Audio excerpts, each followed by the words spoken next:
Figure it out. Hello, this is Adam Koralik with Figure It Out Productions. The following video is part of our Quick Shoot series. Hey guys, it's Adam here, and I just watched Nintendo's E3 conference thing, whatever the hell that was. You'll have to forgive me, I'm kind of exhausted. Last night I stayed up extraordinarily late to see the Shenmue 3 Kickstarter actually meet its $2 million goal, and now it's, at least at the time I'm filming this, which will be a few days before the video goes live, it's already met its first stretch goal, and I hope you guys will contribute to that if you haven't already, because Shenmue 3.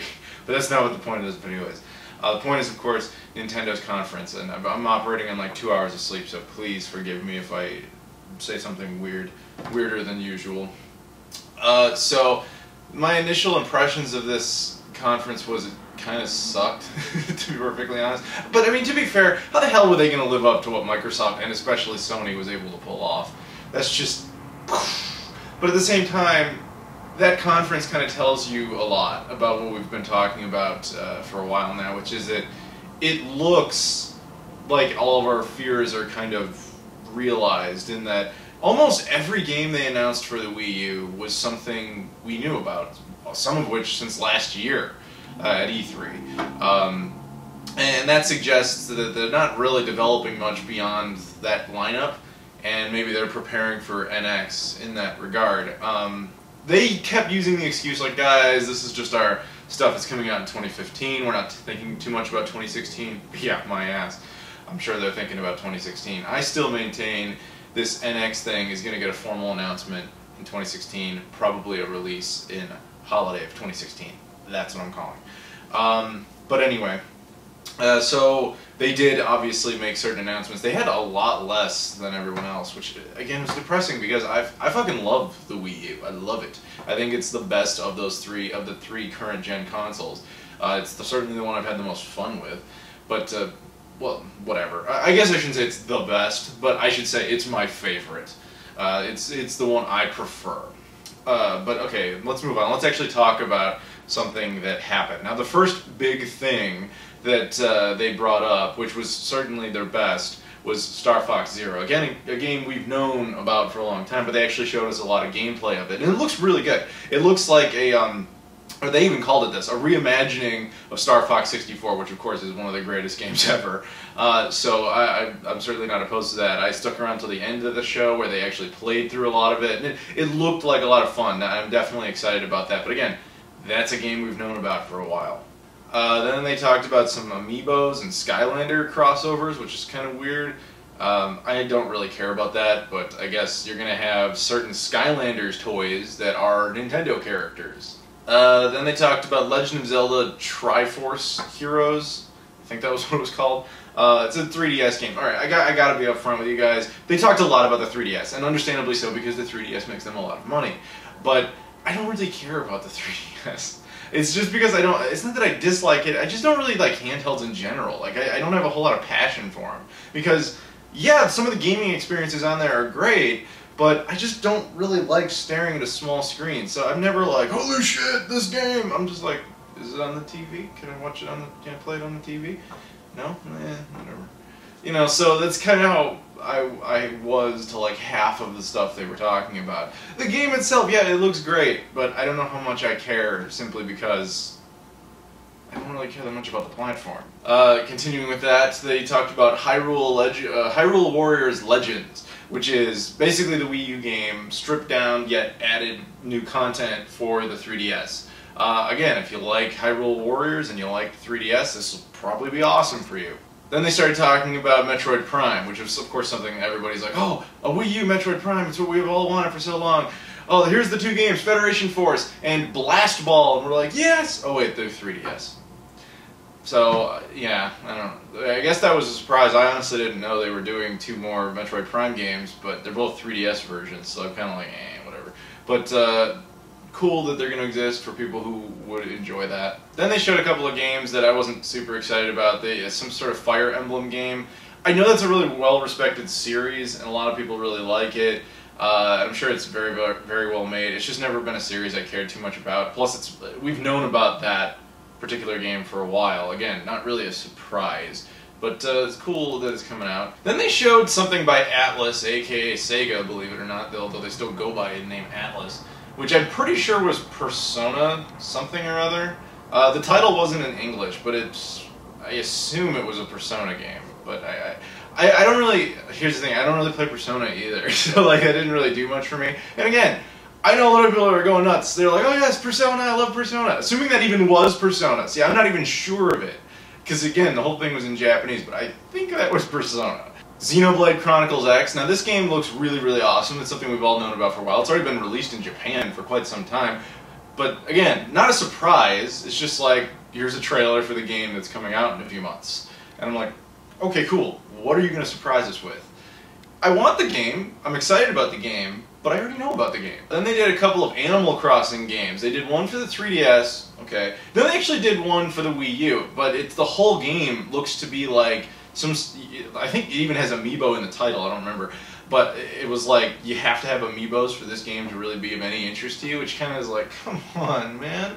Then again, to be fair, I don't really care that much about the Animal Crossing series. I know a lot of people love it, again, but I'll give credit where credit's due. They did kind of surprise us with a new Animal Crossing game, but in all honesty, it's not one that I'm too excited about. Then they talked a lot about Yoshi's Woolly World, which is a game, again, they announced last year. I will admit that I am a little bit more excited for it now than I was. The newer gameplay that they showed made me go, oh, wow, that actually looks like that could be kind of fun. And I actually, there was a Japanese woman who, I guess, kind of conceptualized this game. And she made the initial like little woolly doll that was Yoshi, and Nintendo loved it so much. That's part of the inspiration, I guess, where the game came from. But also, they decided to make amiibos based on her design. So it's just that's pretty neat that she was able to do that and kind of inspire this game. So I am looking forward to this game, but again, this isn't a surprise. Then they talked about something called Yokai Watch. In all honesty, I'm sorry, it's just fatigue. I don't even remember what this was. I just remember thinking, Yokai Watch, okay. Sorry, I know, I'm sorry. This is what happens when you're running on like 2 hours of sleep. Mario Luigi Paper Jam. This game looks like it could be a lot of fun, but unfortunately, again, for me, it's on the 3DS only. There's no Wii U version, which makes me sad. So, I would like to play it, I would like to enjoy it, and maybe I will, I don't know. But the thing is, like I said, I don't really care that much about handhelds. I was just hoping there would be a Wii U version, and it doesn't seem like there's going to be, which makes me sad. Then they talked about Mario Tennis. Now, maybe I missed it, but I don't remember them ever talking about this, so this might have actually been like the biggest surprise! Mario Tennis. Okay, like I'm not opposed to it, I'm sure it'll be good. But it was that, you know, if I didn't already have a Wii U, this certainly wouldn't be a reason to get one. But, yeah, great. Another Mario game, tennis game, huzzah. And then finally they went out with what looks like a really cool game for a lot of reasons, which was Mario Maker, or Super Mario Maker. That game, again, we've known about for a while, but that game looks like a lot of fun. And they just gave us a lot more information. And they also had, you know, Shigeru Miyamoto up there, and he was just talking about, like, the history of how Super Mario Brothers worked. And he showed a lot of, like, really old artwork and stuff, and, like, he talked a lot about how they originally did level designs, and it was just, it was a nice video to watch, and it made me very excited about the game. I think that's actually, it really genuinely worked in that regard, and I'm much more looking forward to that game now than I was before. I think that will be pretty cool. But again, not really a surprise. It's just, it's nice, it looks nice, and I'm happy to, I want to play it. They did that successfully. I just wish they had given us some real surprises. Now, so in conclusion, I think Nintendo had the worst E3 conference. Again, understandably why. But it is what it is. Of course, Legend of Zelda Wii U was notably absent. I'm pretty sure that's being lined up for the NX. Maybe there will be a Wii U version of that still. Kind of like Twilight Princess had a GameCube and a Wii version. I think this might have a similar fate. But yeah, that's just kind of my final thoughts on it. Is there's some stuff that I'm looking forward to, but nothing I didn't really already know about. So I'm yeah, I don't really have much else to say on it. I hope they were true to their word, that they really were just focusing on their 2015 release and they'll talk more about 2016 stuff later. I don't know, it fits in with a certain narrative, which is the Wii U is going to be phased out, and the NX is going to replace it. It fits in, unfortunately, with that narrative. And I want that narrative to be wrong. I want the Wii U to be around for a while, but, you know, the pieces are all lining up in a certain direction. I don't know what else to say. So, yeah, that was it. I mean, that's it on the whole E3 thing in general. If I had to rank these guys, I don't like to rank stuff in general, but if I had to, I would say Microsoft had the most entertaining actual conference, but Sony blew us away by resurrecting franchises we want. I mean, even if you took Shenmue 3 out of there, which of course immediately won for me, you know, like there's no competing with that. You still have to give Sony credit for coming back and bringing around other IPs that people have wanted for a while. So yeah, I would have to give them props. I would say Sony's best move, Shenmue 3, even though technically it wasn't their move. And Microsoft's best move, in my opinion, Xbox 360 compatibility, or somewhat compatibility. And Nintendo, I guess, getting us excited about Star Fox Zero and Mario Maker? That's how I would rank them. I would say Sony, Microsoft, Nintendo this year at E3. That's my opinion. Obviously, yours can be different, and it's never wrong. So, anyway, whatever. Thank you guys for watching, and I'll see you all later.